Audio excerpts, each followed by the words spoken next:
चले जी, हम कल पहुंच गए थे 1906 में मुस्लिम लीग बन गई। मुस्लिम लीग क्यों बनी थी? मुस्लिम लीग जाकर मिली, मुस्लिम लीग के मेंबर 35 मुल्कान पर मुश्तमिल एक डॉक्यूमेंट मिला और उन्होंने जाकर इनसे मांगा सेपरेट इलेक्टोरेट का राइट। और सेपरेट इलेक्टोरेट के राइट के लिए भुट्टो साहब ने कहा कि अपनी एक पूरी सियासी जमात बनाओ जो कि 30 दिसंबर 1906 को हमने यहाँ पर बना ली। अब मुसलमानों ने जो सेपरेट इलेक्टोरेट का राइट जाकर मांगा था वो पहली दफा हमें जाकर मिला 1909।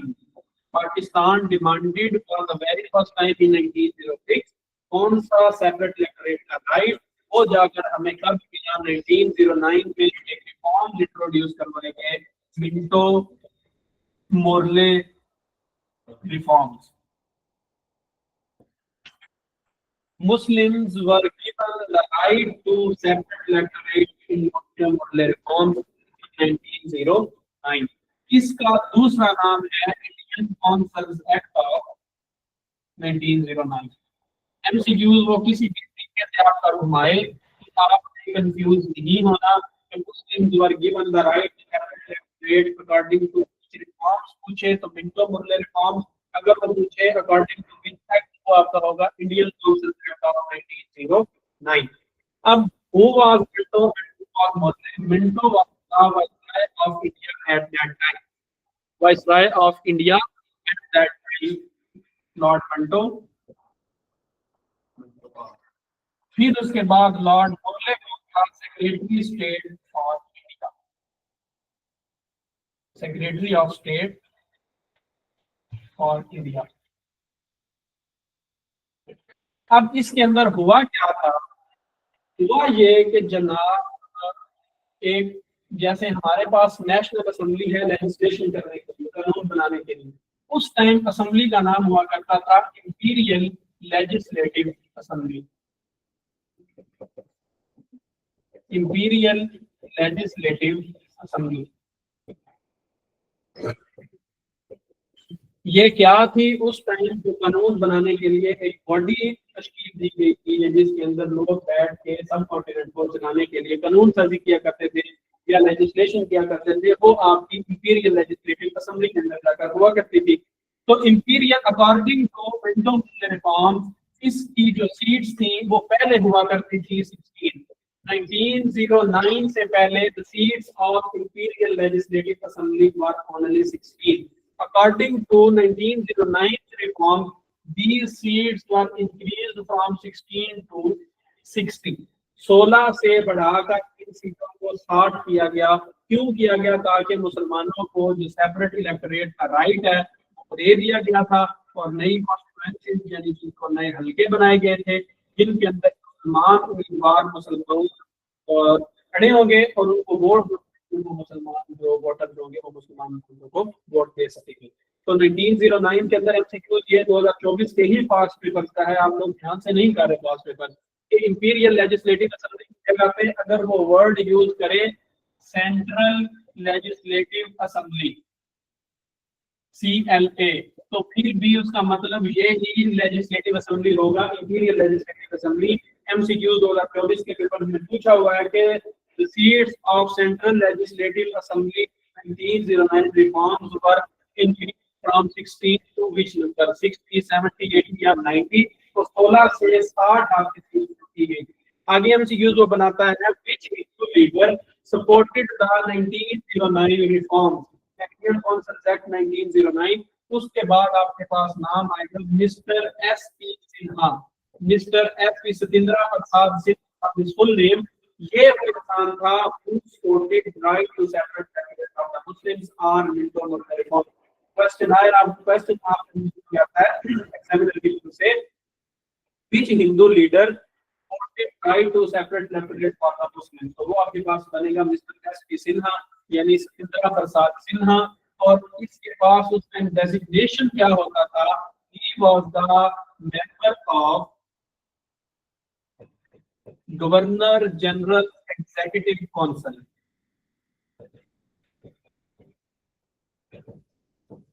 गवर्नर जनरल की जैसे ऐसे समझे गवर्नर जनरल का होता है था जैसे आज प्रेसिडेंट का होता हमारे पास है, तो गवर्नर जनरल की एक कैबिनेट हुआ करती थी। उस कैबिनेट के ये मेंबर थे, member of governor general executive council. तो ये उस टाइम एक मेंबर हो सकता था जीजी की एग्जीक्यूटिव काउंसिल का।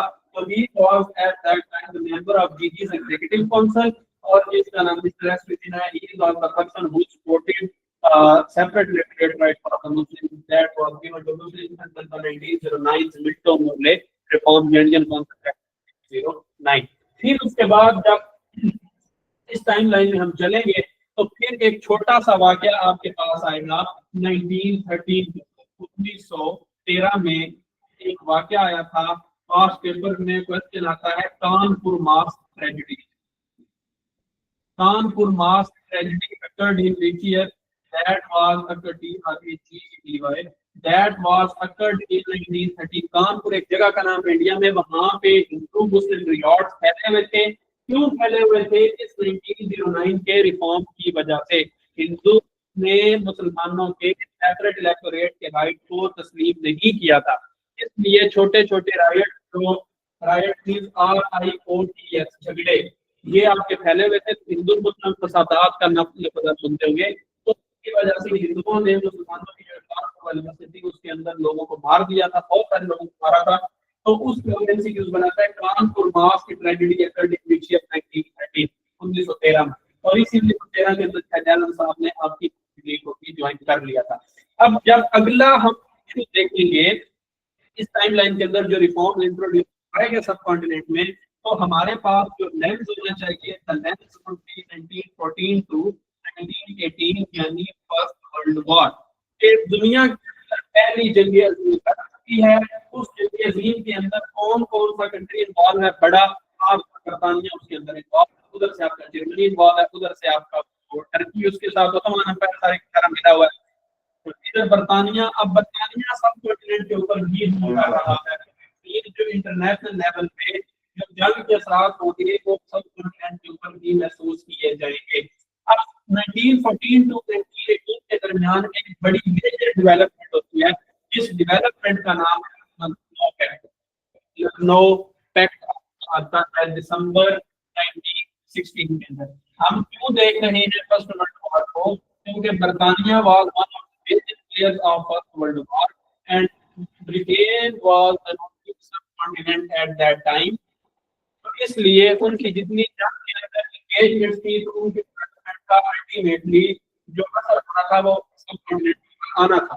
तो इसलिए 1916 के अंदर एक पैक्ट हुआ दिसंबर 1916 में by the name of Lucknow pact. इसको वो दिसंबर पैक्ट के नाम से भी याद करता है, लखनऊ पैक्ट को दिसंबर पैक्ट के नाम से। दिसंबर 1916 में अब इधर लोगों ने देखा जो सब कॉन्टिनेंट की local leadership aim is engage first world war, so that time to demand for the separation of subcontinent। ये एक बेहतरीन वक्त है कि हम अंग्रेजों के ऊपर प्रेशर करें कि वो यहाँ से जो रूल है वो लोकल को दें और यहाँ से चले जाएं। क्योंकि बरतानिया देश है फर्स्ट वर्ल्ड वॉर में, लोकल जो लीडर थे मुस्लिम लीग के और आपकी नेशनल कांग्रेस के, उन्होंने ये एक प्लान डिसाइड किया कि इन बरतानिया वालों को निकालने के लिए ये एक बहुत बेहतरीन मौका है, तो लिहाजा हमें इसके अपना प्रेशर पुट अप करना चाहिए। तो इसलिए ये सेशन किया गया, the only joint session in the history of सब कॉन्टिनेंट। ज्वाइंट सेशन किन किन पार्टीज का? INC plus ML, all India Muslim league का और इंडियन नेशनल कांग्रेस का ओनली ज्वाइंट सेशन हुआ।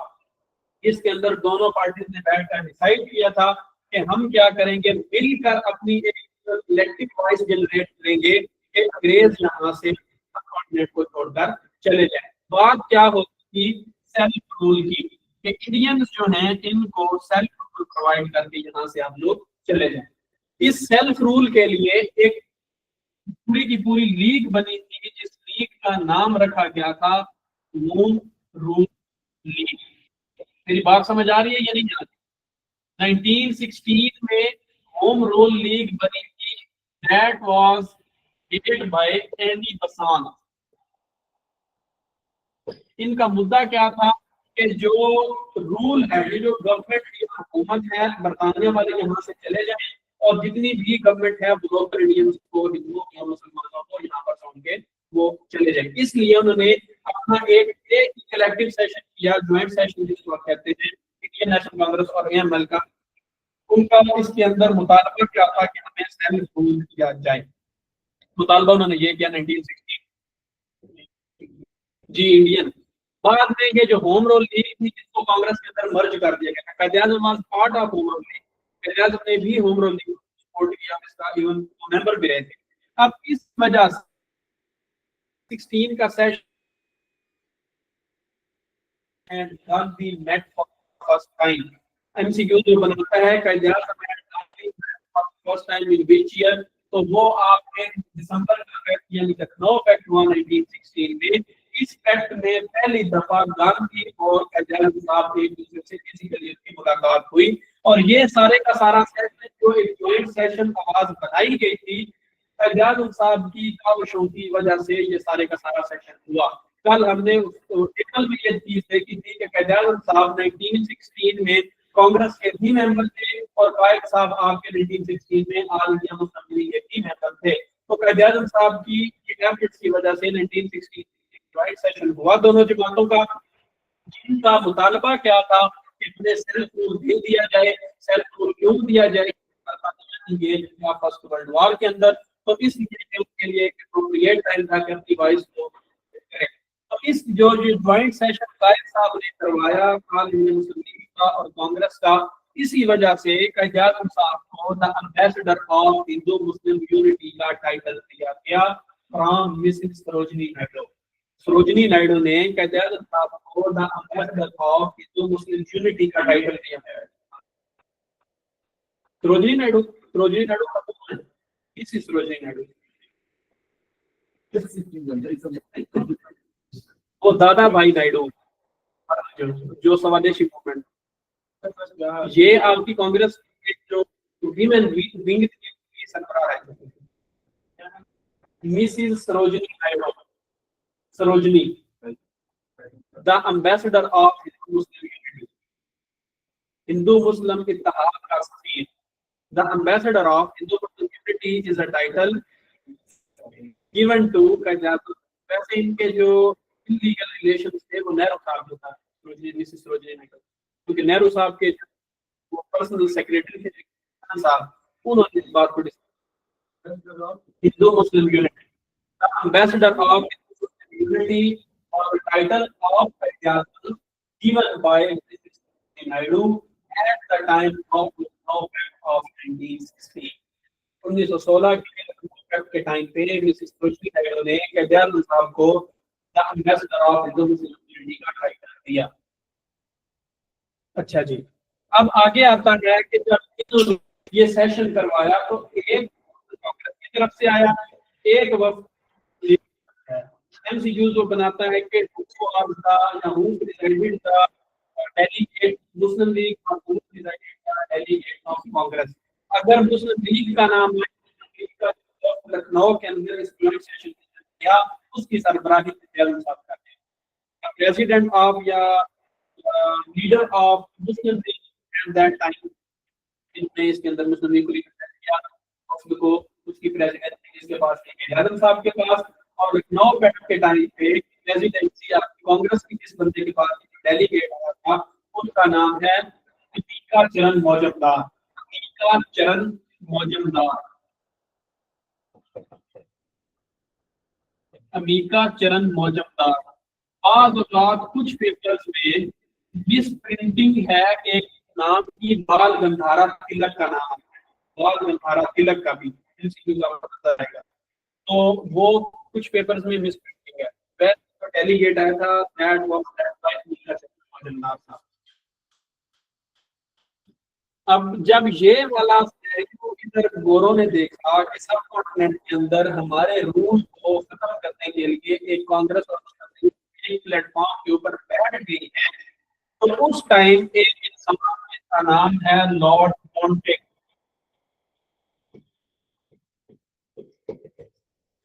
लॉर्ड मॉन्टेक, लॉर्ड मॉन्टेक ने 1917 के अंदर हाउस ऑफ कॉमन्स में एक डिक्लेरेशन दिया, एक स्पीच दी। What is House of Commons? हाँ, लोअर हाउस ऑफ पार्लियामेंट। उसके अंदर लॉर्ड मॉन्टेग, अब who was lord Montagu? Lord Montagu was the secretary state of India at that time. Montagu claims for reforms of 1990। अभी हम उधर नहीं गए, अभी 17 में ये ही बंदा है। अब इसके आगे टाइम कहानी याद है ना जी, कब क्या हुआ। 14 से 18 हुई जंग। इसी दौरान मुस्लिम लीग और कांग्रेस ने डिसाइड किया कि हमें गौरव को यहाँ से निकालना चाहिए, इसलिए उन्होंने जॉइंट सेशन किया by the name of Lucknow pact. अब उनका मुतालबा इसके अंदर क्या था? सेल्फ रूल का। सेल्फ रूल मीन्स के इक़्तिदार लोकल इंडियंस को यहाँ पे सौंपा जाए और जो गोरे हैं वो यहाँ से कंप्लीटली चले जाए। तो जब गोरों ने ये देखा कि सब कॉन्टिनेंट की जो लोकल पॉलिटिक्स है वो सारी एक प्लेटफॉर्म के ऊपर बैठी हुई है और वो सेल्फ रूल की बातें करती है या होम रूल की वो बातें करती है, तो 1917 के अंदर जो इंडिया के secretary of state Lord Montague साहब थे, उन्होंने हाउस ऑफ कॉमन्स के अंदर एक स्पीच दी। उस स्पीच को नाम दिया जाता है अगस्त डिक्लेरेशन का।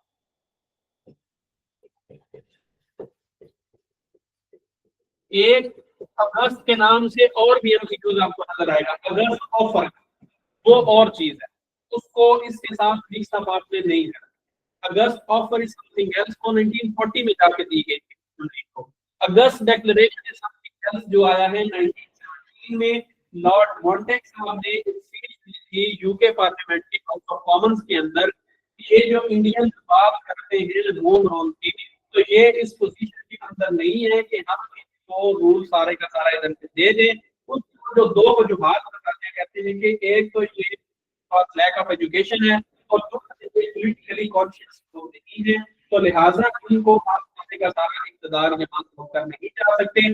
उसके लिए वो एक रिलीज देते हैं जो अपनी आप बात कर रहे थे नॉट कॉन्टेक्ट वाली, वो अगस्त डिक्लेरेशन रिलीज देते हैं कि बात करते हैं सेल्फ रूल की, हम इनको पूरे का पूरा इक़्तिदार नहीं छोड़ सकते, लिहाजा इनके लिए लॉलीपॉप इनको देते हैं कि इनको मैक्सिमम इंगेज कर लेते हैं अपनी गवर्नमेंट के अंदर। पहले इंडियंस थोड़े हुआ करते थे एडमिनिस्ट्रेशन के अंदर या गवर्नर जनरल के एग्जीक्यूटिव काउंसिल के अंदर या सेंट्रल लेजिस्लेटिव असेंबली के अंदर, तो इसलिए उन्होंने कहा कि जुबान बंद कराने के लिए एक रिफॉर्म दे दें सब कॉन्टिनेंट में, जिसके तहत इनको मैक्सिमम ये कर लेंगे गवर्नमेंट में।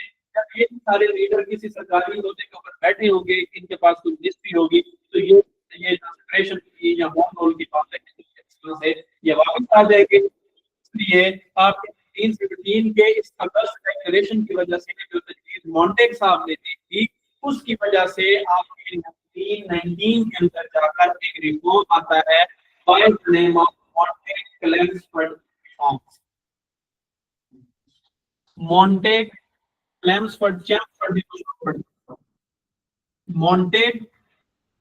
ये स्पीच के रिएक्शन क्या?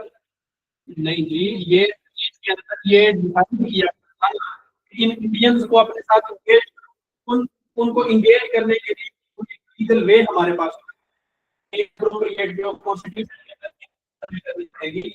तो उन चेंजेस का नाम था Montague reform of 1919। Montague reform 1919, इसके अंदर एक सिस्टम ऑफ इंट्रोड्यूस करवाया गया था जिसको आप कहते हैं डायरकी सिस्टम। यहाँ अपनी बात को रोकूंगा, कल हम इधर से करेंगे what is meant by dyarchy system. Reforms के अंदर सी बात डिस्कस की गई थी और मुसलमानों को किस तरीके से चुप कराया गया था होम रूल के स्टाइल। जी जी।